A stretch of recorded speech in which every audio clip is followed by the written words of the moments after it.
नमस्कार, बाखबर देख रहे हैं आप और मैं हूं आपके साथ प्रभात पांडे। ट्रांसफर पॉलिसी तैयार। जी हां, एक लंबे समय से राज्य के जो तमाम शासकीय कर्मचारी और अधिकारी हैं इंतजार कर रहे थे कि आखिर सरकार जो है कब ट्रांसफर पॉलिसी पर काम करेगी, कब नई जो तबादला नीति है सरकार उस पर ध्यान देगी और कब तबादला नीति जो है जारी की जाएगी। इसको लेकर अब एक अच्छी खबर सामने आई है। सरकार ने कैबिनेट की मीटिंग में और मीटिंग के बाद संकेत दिए हैं कि अब सरकार अगली जो कैबिनेट की मीटिंग होगी उसमें ड्राफ्ट तैयार किया गया है और प्रस्ताव नई तबादला नीति को लेकर जो है लाया जाएगा। और उम्मीद है कि 1 मई से 31 मई के बीच में जो राज्य के शासकीय अधिकारी और कर्मचारी हैं वो तबादला नीति के तहत मनपसंद जगह पर अपना तबादला जो है करवा सकते हैं। हालांकि सरकार ने कहा है कि इसको लेकर तमाम जो टर्म एंड कंडीशन है वो भी सशर्त जो है लागू की जाएगी।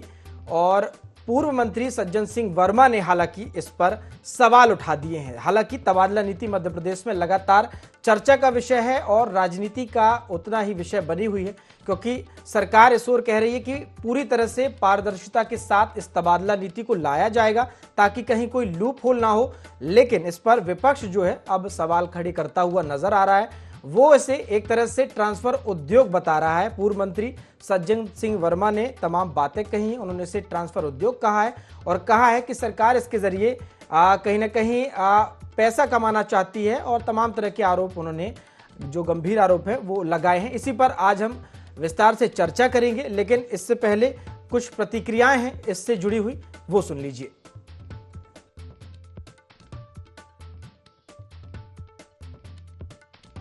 ट्रांसफर पॉलिसी अगली मंत्रिपरिषद में जो 1 मई से 31 मई तक प्रभावी रहेगी लाने का भी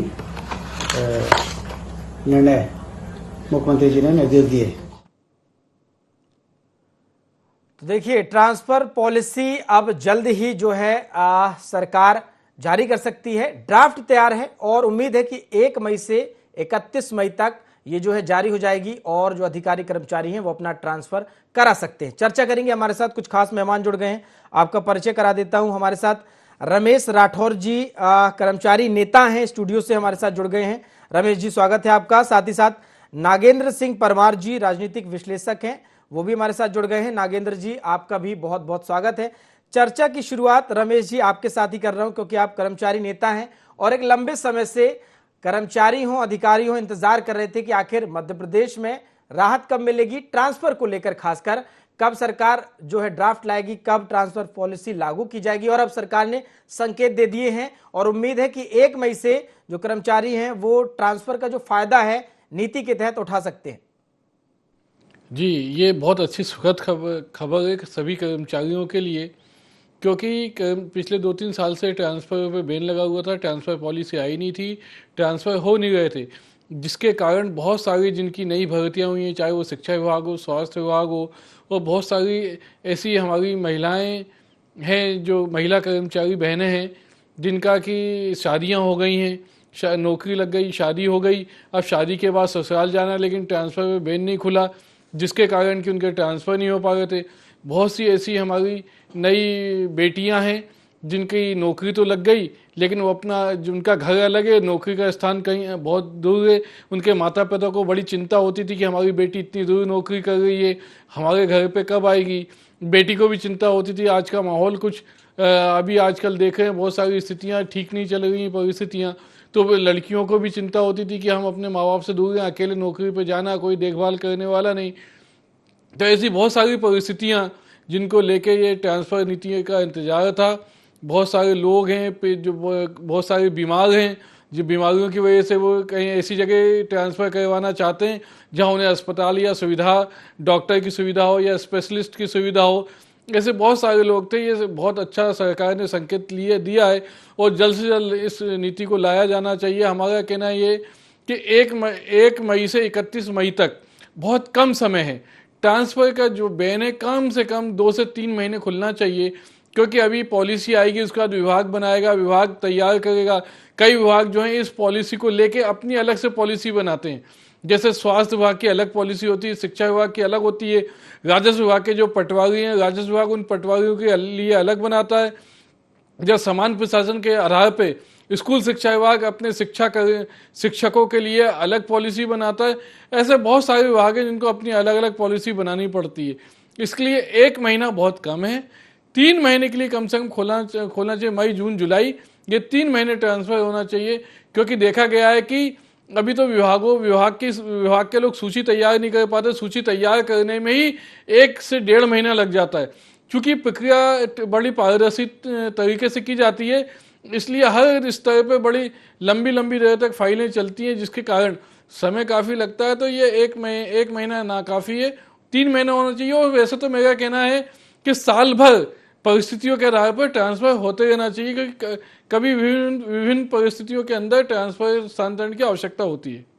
ठीक है नागेंद्र जी, आपका रुख कर रहा हूं मैं कि लंबे समय से राज्य के जो शासकीय कर्मचारी अधिकारी हैं जो इंतजार कर रहे थे कि आखिर कब ट्रांसफर पॉलिसी पर सरकार ध्यान देगी, और सरकार ने अब संकेत दे दिए कि जो अगली कैबिनेट की जो मीटिंग होगी उस पर जो है प्रस्ताव आएगा। चूंकि ड्राफ्ट भी अब तैयार हो गया है, लेकिन हमारे साथ स्टूडियो में मौजूद हैं और जो हमारे मेहमान हैं वो कह रहे हैं कि ये जो डेट है 1 महीने का जो समय तय किया गया है इसको बढ़ाना चाहिए। क्या लगता है सरकार इस ओर ध्यान दे सकती है? क्या जो समय सीमा है 1 महीने की जो निर्धारित की गई है वो बढ़ाई जा सकती है?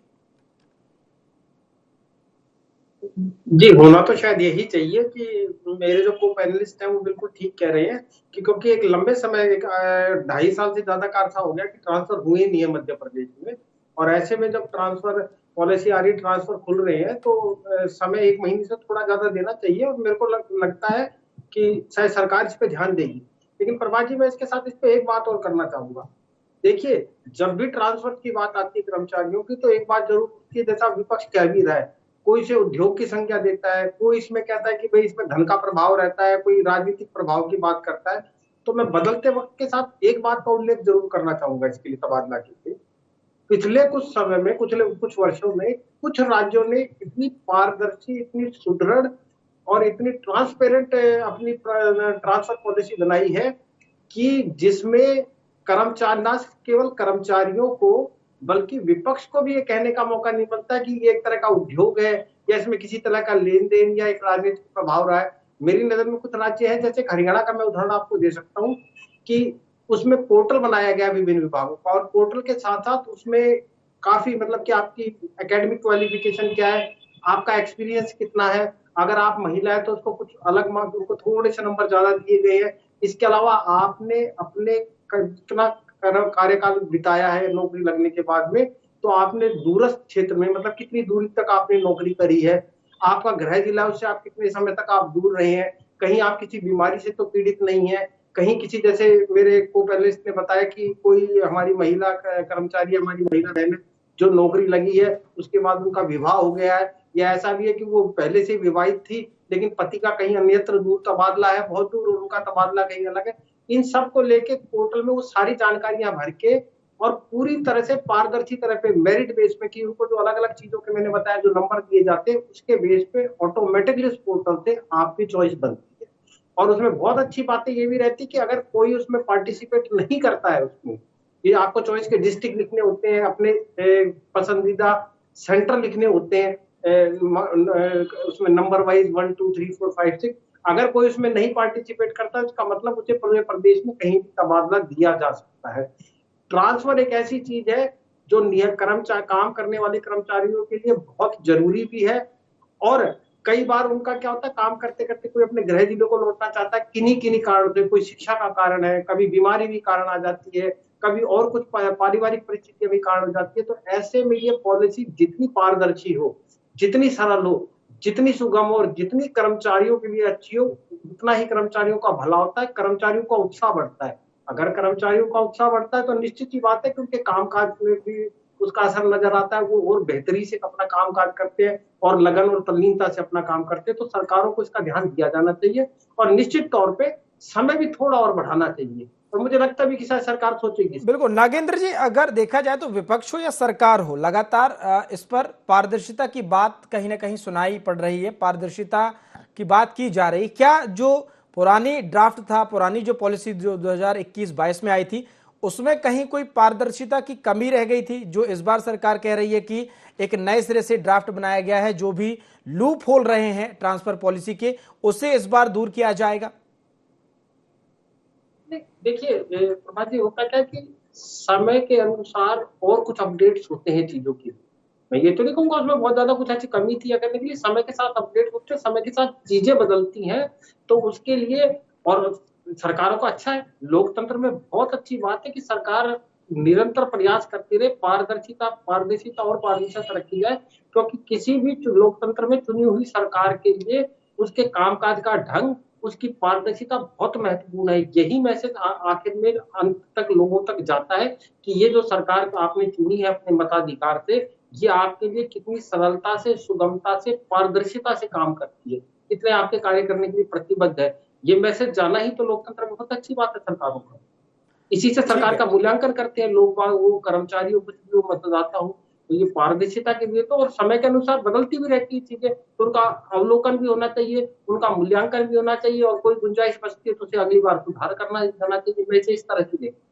ठीक है रमेश जी, पारदर्शिता एक बड़ा बिंदु है इस पूरी ट्रांसफर पॉलिसी का, तो क्या माना जाए सरकार भी कह रही है कि पारदर्शिता की वजह से देरी हो रही है और तमाम जो बिंदु हैं उस पर काम किए जा रहे हैं, विपक्ष कह रहा है कि इसमें पारदर्शिता रखना बहुत जरूरी है ताकि कर्मचारियों के लिए जो ट्रांसफर चाहते हैं उनके लिए भी आसान हो और जो सरकार ट्रांसफर करेगी जिन नियमों के तहत उसमें भी आसानी हो?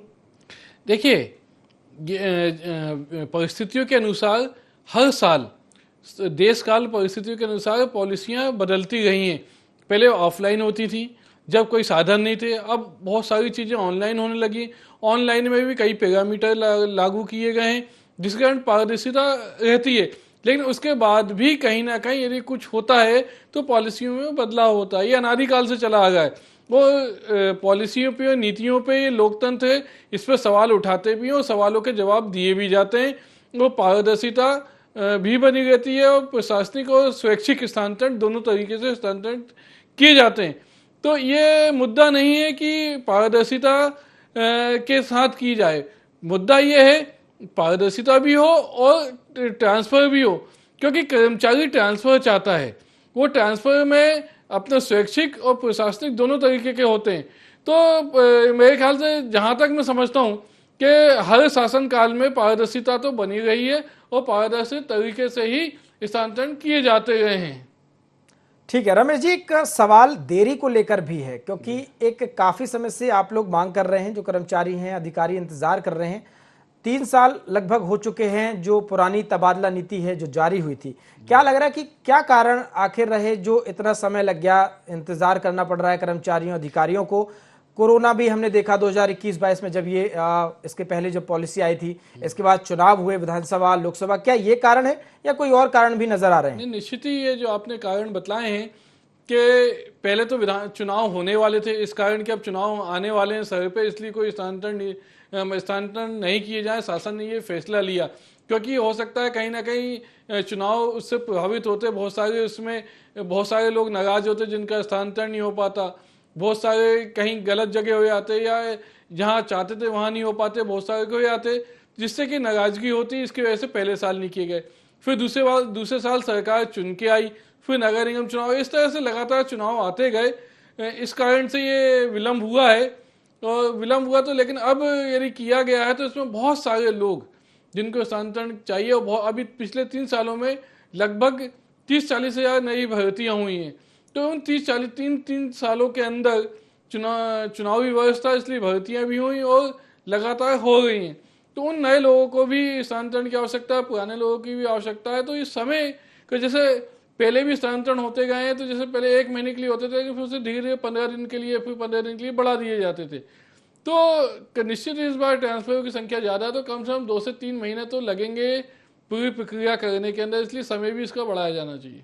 ठीक है नागेंद्र जी, आपके पास आ रहा हूं मैं, और सवाल वही है देरी को लेकर, क्योंकि 3 साल लगभग हो चुके हैं। देरी को लेकर आपको क्या कुछ कारण नजर आ रहे हैं? क्या कोरोना, विधानसभा, लोकसभा चुनाव देरी रहे हैं, या नए तरीके से सरकार जो ड्राफ्ट तैयार कर रही है उसकी वजह से देरी हो रही है?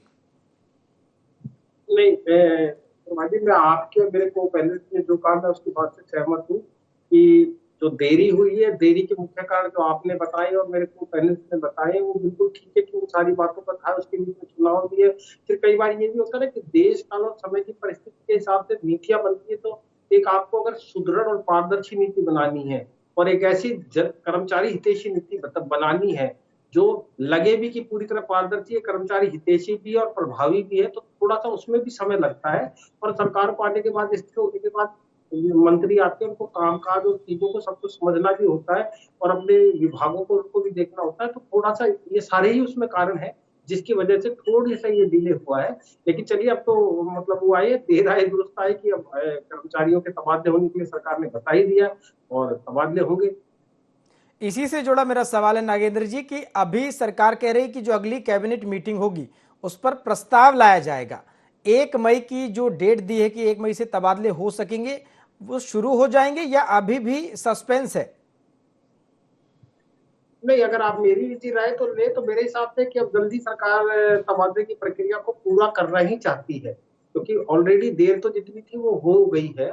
सरकार को भी ये लगता है और कहीं ना कहीं मेरे को पहले बैठे और कर्मचारी नेताओं का और कर्मचारियों का और विभिन्न काम करने वाले लोगों का सरकार मनस्थिति भी जान रही है और जान भी रही हो कि भाई तबादले की एक बहुत लंबे टाइम से करीब करीब 3 साल हो गए, तो एक जरूरत बनी हुई है लगातार। तो अब मुझे लगता है कि शायद सरकार इसमें अनावश्यक देरी नहीं करने की मूड में, अब तबादले ही होंगे, जल्द से जल्द अपनी प्रक्रिया को पूरी करेंगे। ठीक है रमेश जी, अब तबादले ही होंगे। आप लोगों की जो लंबे समय से मांग रही है, उम्मीद है कि जो अगली मीटिंग होगी उस पर सिर्फ प्रस्ताव नहीं आएगा बल्कि जो तारीख है वो बता दी जाएगी कि आप इस तारीख से जो है तबादले जो नीति के तहत उसका लाभ ले सकते हैं। जी, ये तो बहुत अच्छी बात है कि जितनी जल्दी के बहुत सारे लोगों को लगातार इंतजार है कि ट्रांसफ़र नीति कब आएगी। बहुत सारे लोग मुझे फ़ोन भी लगाते रहते हैं, कभी कई कर्मचारी नेताओं को लगाते हैं कि स्थानांतरण नीति कब आएगी, कब क्या होगा, तो उनके लिए वो इंतज़ार कर रहे हैं। बहुत से लोग ऐसी मंडला डिंडोरी ऐसी जगह फंसे हुए हैं। बहुत से लोग शहरों से गाँव में जाना चाहते हैं, बहुत से लोग गाँव से शहर आना चाहते हैं। और ये तो अनादिकाल से चला आ रहा है कि पॉलिसी कोई भी हो, भले ही कितनी पारदर्शिता हो, लेकिन उस पर सवाल उठते ही हैं।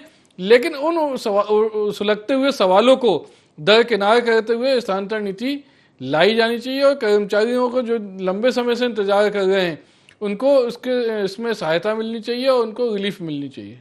ठीक है रमेश जी, लेकिन अभी जो समय सीमा है वो 1 महीने की ही दिखाई पड़ रही है। सरकार ने 1 महीने का समय ही जो है निर्धारित किया है, जो शुरुआती जानकारी है।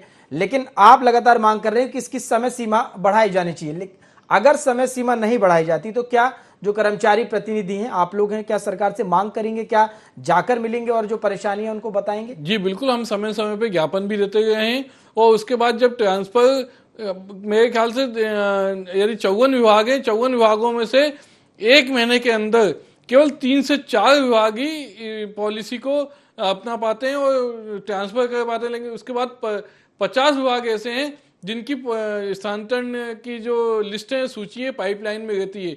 वो खुद भी पहल करते हैं और हम भी जाके शासन में ज्ञापन देते हैं कि स्थानांतरण की तिथि बढ़ाई जाए और विभाग के माध्यम से भी जाता है कि अभी हमारी तैयारी नहीं हो पाई है तो अभी हम इसकी तैयारी कर रहे हैं, कुछ इसमें ये बिंदु बाकी हैं, इसलिए स्थानांतरण की समय सीमा बढ़ानी चाहिए। तो जो माननीय मंत्रीगण होते हैं वो भी माननीय मुख्यमंत्री जी के सामने पक्ष रखते हैं कि हमारे विभाग में ये समस्याएं आई हैं तो अभी हम इसमें ट्रांसफ़र नहीं हो पाए। तो कैबिनेट की जो बैठक होती है उसमें ही अनौपचारिक चर्चा होती है, फिर उस चर्चा को के माध्यम से माननीय मुख्यमंत्री जी 15 दिन की या 20 दिन की डेट आगे बढ़ा देते हैं।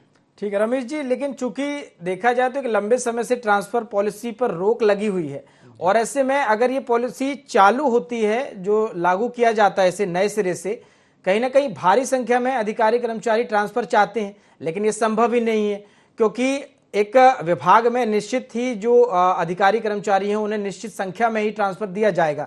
सरकार का कहना है कि एक निश्चित विभाग में 10% के जो अधिकारी हैं उन्हें ही ट्रांसफर दिया जाएगा ताकि कोई अव्यवस्था ना फैले। इसका भी कहीं ना कहीं ध्यान रखना होगा क्योंकि ट्रांसफर सभी चाहते हैं और अगर सभी को ट्रांसफर तो दिया नहीं जाएगा। जी देखिए, जो टोटल विभाग के अंदर जितने भी कर्मचारी होते हैं उसका 10 या 15% निर्धारित कोटा निर्धारित किया जाता है कि इतने ही ट्रांसफर होंगे। और ट्रांसफर चाहने वालों की संख्या बहुत ज़्यादा नहीं होती जैसे स्कूल शिक्षा विभाग है। इसमें 4 लाख के लगभग कर्मचारी हैं, 4 लाख के लगभग कर्मचारी है, तो उसका 10 से 15% 40,000 या 45,000 के लगभग होता है। इतने ट्रांसफर लोग चाहते हैं और फिर बाकी साल भर विशेष परिस्थितियों में स्थानांतरण होते रहते हैं समन्वय में जाके। इसलिए सभी विभागों के लगभग मेरे ख्याल से इतने ही ट्रांसफर होते हैं और इसमें मामला निपट जाना चाहिए, लोगों के स्थानांतरण हो जाने जिनको चाहिए वो हो जाने चाहिए। ठीक है नागेंद्र जी, मैं आपके पास आ रहा हूं। और अगर देखा जाए तो तबादला जो नीति है वो कहीं ना कहीं हमेशा से ही राजनीति के केंद्र में भी रही है। जब भी तबादला नीति को लेकर चर्चा होती है, हम सियासत भी इस पर होते हुए दिखाई देती है। और कहीं ना कहीं अब एक तरह से देखा जाए तो विपक्ष ने भी सरकार पर तबादला नीति को लेते हुए देखते हुए तमाम सवाल खड़े किए हैं। सज्जन सिंह वर्मा कह रहे हैं कि तबादला नीति नहीं, ट्रांसफर उद्योग है। इस पर पारदर्शिता को लेकर भी सवाल उठे और कई बार जो खरीद फरोख्त की बात निकल कर आती है कि जिसके पास ज्यादा पैसा है उसका ट्रांसफर हो जाता है, जिसके पास कम पैसा है उसका ट्रांसफर रुक जाता है। तमाम तरह के जो आरोप है अब कहीं ना कहीं विपक्ष लगाता हुआ नजर आ रहा है सरकार पर तबादला नीति को लेकर।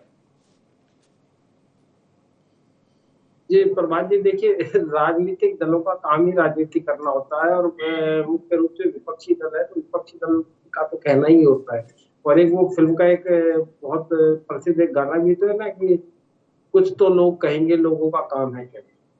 लेकिन मुझे ऐसा लगता है कि ना सिर्फ मध्य प्रदेश में, पूरे देश की और अलग अलग राज्यों की बात करूं तो पिछले 15-20 सालों में, विशेषकर 15 सालों में तो बड़ा सुधार हुआ है विभागीय तबादलों को, कर्मचारी के तबादले में। हाँ, कुछ अर्से पहले ये एक बहुत अलग तरह की बात थी जिसमें पैसे के लेन देन संबंधी की बातें निकल के आया करती थी, कभी कभार राजनीतिक प्रभाव की बहुत बात आया करती थी।